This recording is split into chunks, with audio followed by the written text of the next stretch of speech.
नमस्कार, news at 4 में आपका स्वागत है। मैं हूं आपके साथ लोकेंद्र त्यागी। मध्य प्रदेश में चुनावी साल में सीडी का जिन फिर से बाहर आ गया है। मध्य प्रदेश विधानसभा के नेता प्रतिपक्ष गोविंद सिंह के बयान ने प्रदेश की सियासत में खलबली मचा दी है।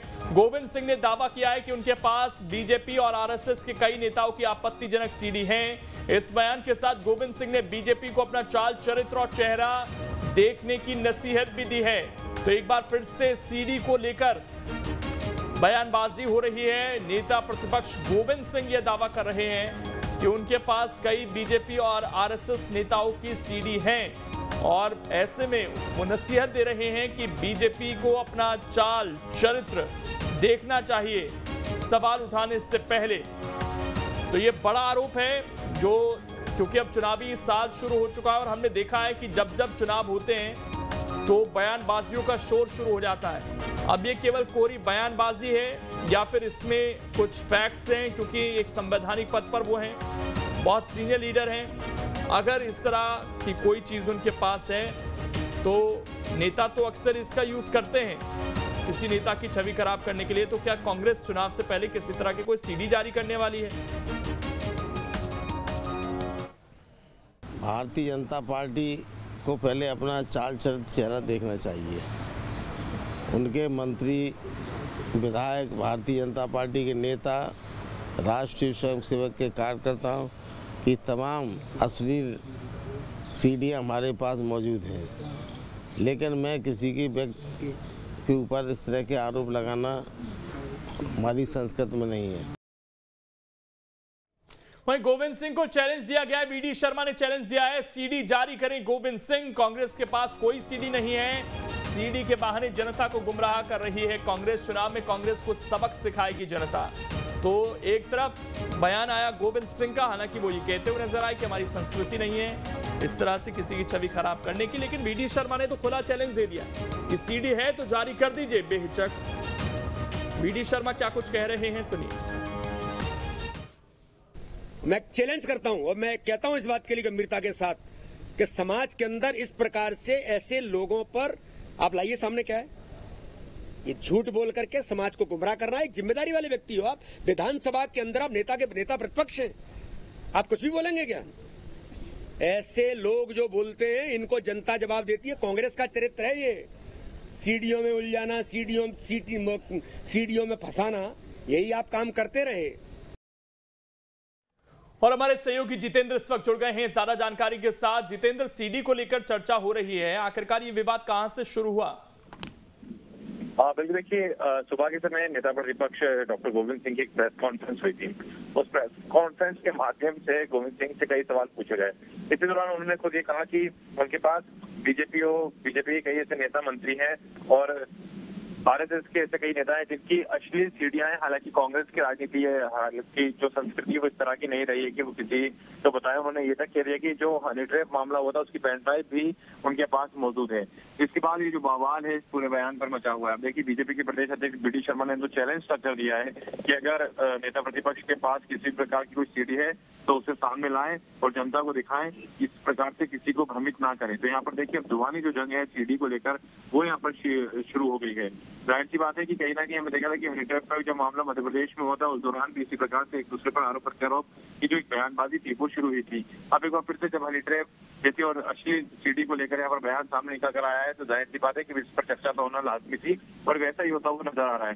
बीजेपी अब हमलावर होती जा रही है नेता प्रतिपक्ष के ऊपर और नेता प्रतिपक्ष का जो बयान सामने निकल कर आया है उसके बाद से आप देखिए कांग्रेस का और भी दूसरा जो कोई लीडर है या वह प्रवक्ता ही क्यों ना हो, इस मामले पर अपना बयान देने से वो थोड़ा सा बचते हुए नजर आ रहे हैं। हालांकि नेता प्रतिपक्ष ने यहाँ पर खुले तौर पर चैलेंज किया और कहा कि उनके पास ऐसी कई सीडियां हैं जिसमें आरएसएस के नेता शामिल हैं, जिसमें बीजेपी के मंत्री और विधायक शामिल हैं, जिनकी अश्लील सीडियां हैं। तो यहाँ पर कहीं ना कहीं ये बताने का भी प्रयास किया जा रहा है कि 2023 का जो चुनाव है वो आने वाला है और ऐसे कई मुद्दे होंगे जो कि एक दलगत राजनीति से जुड़े हुए होंगे और इन मुद्दों पर भी मध्य प्रदेश में चुनाव होगा। तो ये इस प्रकार के जो संकेत है वो मिलना शुरू हो गए हैं कि जहाँ एक और कहा जाता है कि राजनीति अच्छी होती है, अच्छी तरीके से राजनीति के जो मुद्दे हैं वो लाना चाहिए जनता के सामने, लेकिन अगर इस तरह की बातें सामने निकल कर आएंगी तो इससे अंदाजा लगाया जा सकता है कि 2023 का चुनाव होने वाला है वो ऐसे कौन कौन से मुद्दे हैं जिन पर किया जाएगा।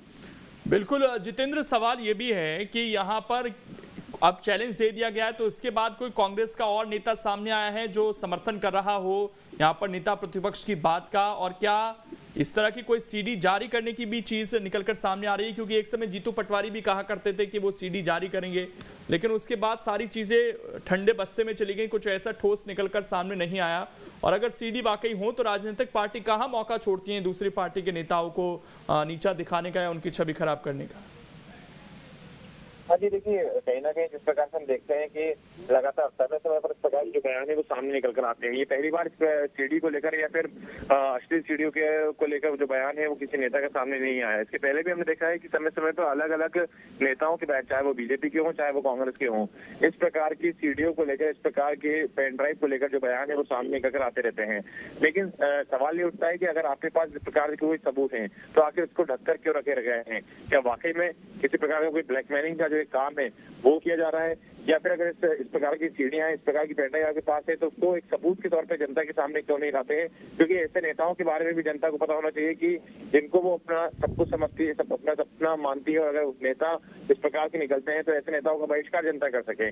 तो यहाँ तो दो प्रकार की जो बातें नजर आती है, जहाँ एक और सीढ़ी का नाम लेकर कहीं ना कहीं जो एक प्रेशर पॉलिटिक्स है वो की जाने की बात होती है, तो दूसरी ओर इस तरह के नेताओं की जो भूमिका होती है वो अपने आप में जनता के बीच में काफी ज्यादा अच्छी नहीं रह पाती है। फिलहाल अभी एक बयान निकल कर आया है नेता प्रतिपक्ष का, बीडी शर्मा ने भी इस पर अपना क्रॉस बयान दिया है। देखना ये होगा कि जिस प्रकार से अश्लील सीडी को लेकर बयान निकल कर आया है, ये बयान आखिर और आगे कहां तक जाता है और इस पर कौन कौन अपना बयान जारी करता है।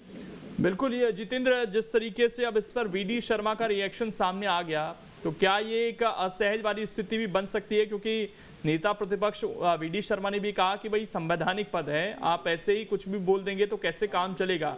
अब इसके बाद अगर कोई इस पर एक्शन नहीं लेती है कांग्रेस, या किसी तरह की कोई इस चीज जारी नहीं की जाती है, तो क्या सवाल उठेंगे कि नेता प्रतिपक्ष बिना किसी फैक्ट के सवाल उठा रहे हैं? बिल्कुल, देखिए क्योंकि नेता प्रतिपक्ष का पद विधानसभा के अंदर अगर देखा जाए तो अपने आप में संविधान के दायरे में आता है, और ऐसे में अगर नेता प्रतिपक्ष के द्वारा इस प्रकार का बयान दिया जा रहा है तो जाहिर सी बात है कि इसके कई मायने निकाले जाते हैं। जितेंद्र, मैं लौट रहा हूं। दीपक विजयवर्गीय इस वक्त हमारे साथ जुड़ गए हैं, बीजेपी के नेता हैं। दीपक जी, बहुत स्वागत है आपका। नेता प्रतिपक्ष कह रहे हैं कि कई सीडी है उनके पास आरएसएस और बीजेपी नेताओं के।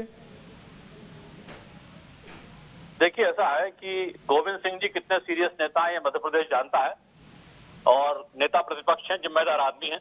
अगर उनके खिलाफ कोई सबूत है तो दस्तावेजों के साथ सामने आए, और ये कांग्रेस का राजनीति नहीं करें ब्लैकमेलिंग की और फर्जी चीजें फैब्रिकेट करके जो रमेश भंडारी जैसे कांग्रेस के नेता करते रहे।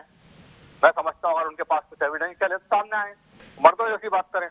लेकिन फर्जी चीजें फैब्रिकेट करना, फिर ब्लैकमेल करने की कोशिश करना, ये सब कांग्रेस की अंदरूनी राजनीति है, और मध्य प्रदेश की राजनीति को इस तरह से गंदा करने की कोशिश गोविंद सिंह नहीं करें। आपने कहा अंदरूनी राजनीति है, तो अंदरूनी से इसका मतलब क्या समझा जाए दीपक जी? अंदरूनी मतलब कांग्रेस के अंदरूनी राजनीति में ये सब होता रहता है। इसकी फैब्रिकेट कर लिया, कुछ उन्होंने इधर का सिर में लाया, उधर का पैर में लाया और ब्लैकमेलिंग करनी शुरू कर दी। मध्य प्रदेश की राजनीति में इस तरह की गंदगी नहीं है। अगर उनके पास कोई एविडेंस है, कोई प्रशासन से संबंधित कोई बात है, जनता के सामने खुले तौर पे सामने आए। तो आपको नहीं लगता दीपक जी कि संघ और बीजेपी दोनों की छवि खराब करने की कोशिश की जा रही है, चाल चरित्र पर सवाल उठाए जा रहे हैं, तो आप लोगों को इस पर एक्शन लेना चाहिए? आप भी केवल ये खंडन कर रह जाएंगे क्या सीडी है तो जारी कर दीजिए? आपको नहीं लगता कि इससे आप लोगों की छवि डैमेज होगी? अगर उनके पास कुछ है तो सामने लेके आए वो। अगर वो गलत होगा तो निश्चित तौर पर हम कोर्ट पे जाएंगे और उनको जो कुछ सजा मुकर्रर है फर्जी फैब्रिकेट करने की वो होगी, तो वो मैं समझता हूँ कि गैर जिम्मेदार बयानबाजी गोविंद सिंह नहीं करे। लेकिन इतने सीनियर लीडर होकर सर अगर इसी तरह की बयानबाजी, और चुनाव सिर पर है, हम देखते हैं कि जब चुनाव आता है तो भाषा का स्तर, इस तरह के लांछन लगने शुरू हो जाते हैं, तो क्या उसी तरफ फिर से मध्य प्रदेश की राजनीति जानी शुरू हो गई है? मैं समझता हूं कि मध्य प्रदेश की राजनीति जो स्वच्छ रही है उसको स्वच्छ बनाए रखने की जरूरत है, और ये गंदगी फैलाने की कोशिश मध्य प्रदेश की जनता बर्दाश्त नहीं करेगी। अगर कोई प्रशासन से संबंधित, या भाई मेरी कोई प्रशासनिक कोई गलती की है, मैंने उससे संबंधित कोई चीज आपके पास हो तो बताओ, आप सामने लेके आओ। लेकिन इस तरह की ये चीजें होती रहती हैं जो अपन ने छत्तीसगढ़ में देखी हैं, बिहार में देखी हैं। इस तरह की गंदगी मध्य प्रदेश की राजनीति में फैलाने की कोशिश गोविंद सिंह न करें, गैर जिम्मेदारी से व्यवहार ना करें, जिम्मेदार राजनेता की तरह व्यवहार करें। शुक्रिया आपका दीपक विजयवर्गीय जी जुड़ने के लिए, और जितेंद्र हमारे साथ जुड़े हुए थे। जितेंद्र आपका भी शुक्रिया। तो नसीहत दी गई है कि इस तरह की राजनीति नहीं करनी चाहिए, जिम्मेदार व्यक्ति हैं तो जिम्मेदार व्यक्ति की तरह ही पेश आएं, और अगर कोई सीडी वाकई में है तो उसको पेश कर दें। गोविंद सिंह के दावे से सियासी हलचल मच गई है। हमारे पास बीजेपी नेताओं की सीडी है, ये गोविंद सिंह कह रहे हैं, और गोविंद सिंह को सीडी जारी करने का चैलेंज वीडी शर्मा की तरफ से दिया जा रहा है।